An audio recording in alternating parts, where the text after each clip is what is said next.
So my first question to you both is, why does the price of freedom often come with the cost of your own humanity? Wow, Why does the price of freedom come at the cost of your own humanity?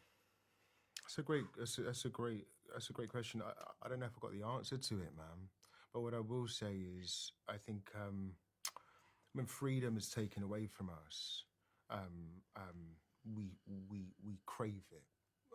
That's my discovery from doing this. Is that you can't take freedom from people, and if there's anything that's kind of current about this film in this world beyond the fact that prison affects everyone, it probably is exactly that. It's like, if you take freedom away from people, we're going to try and find it somewhere because, we're just people. I think we always have to exercise freedom. It's our right.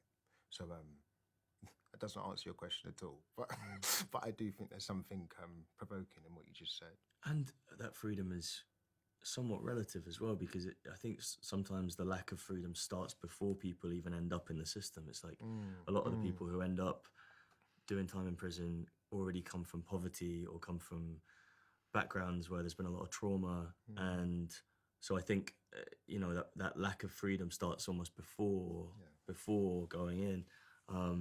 And so I think to address that, like, we actually have to look at, if you're trying to address the system of prison and whether or not it works, which I think a lot of the time we all agree it doesn't.